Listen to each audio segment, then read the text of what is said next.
Hello everyone, Marcus Dahl here, and today we're going to be doing an impressions video of Sword Art Online Season 2, Episode 12, Phantom Bullet. Let's get this started. For my overall impressions, I'd have to say I really enjoyed this one. I mean, there were times during the episode whereby I was hoping things would kick up, but when it did finally start really pushing into the action and the overall content, that's when everything just really clicked for me, and I really started to enjoy the action scenes inside of this episode. I mean, in all honesty, this is probably one of the better action episodes that we get, since it's mostly about execution rather than discussion or maybe running away or maybe planning or creating ideas or anything like that.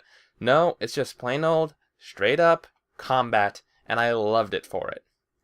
So, if all of you are wondering, did this episode finally deliver on some of the hype that they were trying to generate last week? Yep, they finally properly delivered on a bit of the action.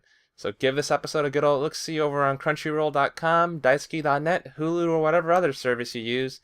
Now then, on to the whole spoiler section of this review.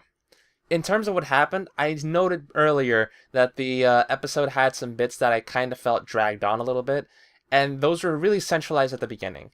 They take the time to try to analyze a combat situation, with Kirito taking a look at the scanner map UAV, whatever you want to call it, at the beginning to try to see how many players there are, which kind of brings up the question for him of whether or not there's actually been another person killed by Death Gun, since he notes that the total amount of players that are currently online or in record doesn't match up to the amount of players that should be there. So he confronts Shinon on this information and discusses the possibility of there maybe being more accomplices than they think of, or the possibility that there might be a very small distance between the players, which seems unlikely.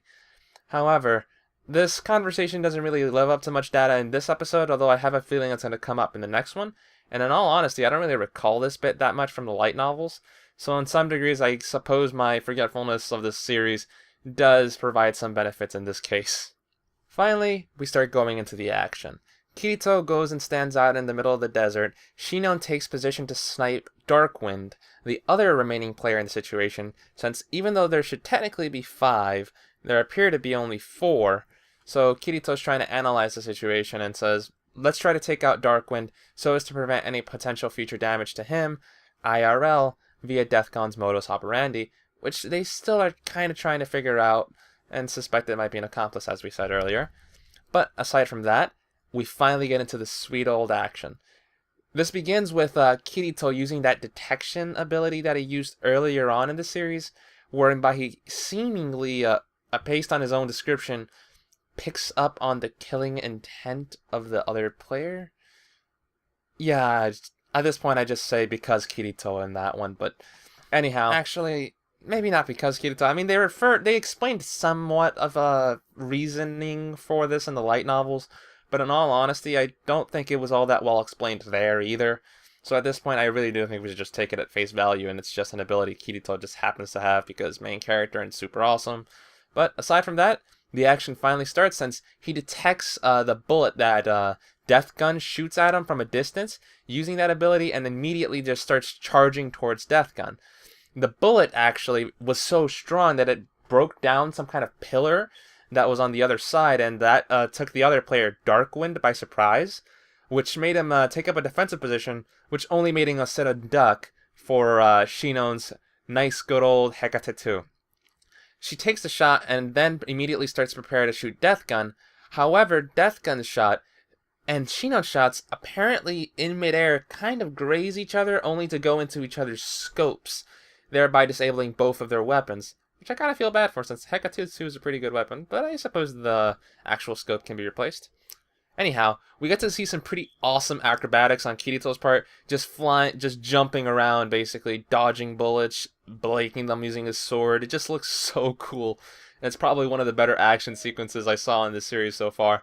But, anyhow, he finally catches up to where Death Gun is, and just as we think that he's finally going to be able to take the final killing blow, Death Gun actually reveals that he has his own bladed weapon, what is called an S-stock, and uses it to impale Kirito in his upper right shoulder, I do believe, which kind of makes him break away and leads into a more of a downturn on the bit of the action. I mean, we can't have it going all the way throughout the entire episode, can't we?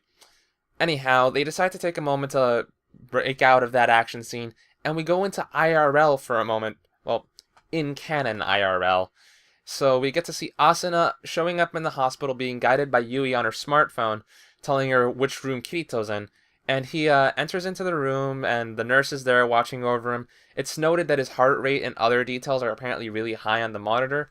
So it seems that there is some kind of mental connection between players' condition in the game to their IRL bodies, which we can kind of suppose on some degrees since the atmosphere doesn't have 100% control. But then again, the body has to pump out since this little guy needs power. My technical mumbo-jumbo aside, we get to see Yui pull up the Bullet of Bullets tournament stream onto a monitor that's in the room, and we see Kirito staring off with Death Gun, and Asuna notes that that's probably the player and notes that Kirito's avatar. And they take a moment to actually give us a nice detail here. We note that the name Sturban is being pronounced Steven inside of by the Japanese players, since really a lot of hiragana, katakana, and the pronunciation in general of a lot of their words tends to follow a certain form. So Asuna assumes that the name Sturban is actually supposed to be Steven, similarly to what Kirito and Shinon assumed inside of the game. However, Sturban turns out to not be a poor pronunciation of Steven, but rather an actual German phrase referring to the idea of death, which only really mortifies Asuna a little bit more since it means this guy is for real and is taking things a little bit more strongly. Asuna and Yui and everyone there just looking onwards on the screen, all with worry, of course. Another good detail that we get out of this is that Asuna notes that Sturban's weapon is an S-stock, and apparently there was a member of Phantom Coffin that used that very weapon. So I have a feeling that she or Klein might be able to help in identifying Death Gun's previous player name in Sword Art Online, which will help in the investigation situation at the very least. One more little note here. I actually kind of like the highlights kind of thing they're doing. I mean, if you look at the back of her hair, it looks a little bit lighter, and the front has a bit more saturation. So I don't know if that was an intentional effect, but I kind of liked it. Gives it a bit more variety. Anyhow, we see Kirito and Death Gun doing battle using a lightsaber and S-stock respectively, and Kirito notes that it's interesting that he's wielding a metal sword inside of GGO, which he responds is actually only available to those who have a high enough crafting level, and apparently it's a pretty powerful sword since he's using apparently the rarest metal you can get in the game, made out of some spaceship or something. Well then, we finally switch over into Gun Gale Online, whereby we see Sturban and Kirito facing off each other, just in a way trying to doing battle, but it seems that Kirito is at a bit of a disadvantage, which Sturban notes since Kirito is actually more of a strong sword weapon user, although Kirito kind of, I suppose you can say, rebukes that by saying, I've always wanted to try out this kind of weapon. Can't blame the guy. Who doesn't want a lightsaber? Anyhow, Death Gun and Kirito are basically just talking each other off right now. No one really doing any actions or performing any attacks at this point, since Kirito has taken on too. And they're just kind of talking about the olden days and Kirito's own performance in the situation. And Kirito, in a way, takes a moment to almost refute him, saying, turn yourself in, I kind of know more or less who you are. Only to be rebuked by Death Gun, who says, no you don't. You specifically don't, because you refuse to take my name. Which I actually think I forgot personally in the light novels, or wasn't included, but I think it's a very nice touch there, since it kind of lowers Kirito's own morale in that situation, since he actively rejected getting to know Death Gun's name, and therefore he can't really provide much of a help in the situation. So we can only really hope in this situation that Asuna or Klein might provide the data, and that or they pull a Deus Ex Machina and, oh yeah, I actually did remember your name. But let's just hope on the former possibility. So with that, the episode just kind of cuts off as Death Gun and Kirito decide to charge towards each other and do battle.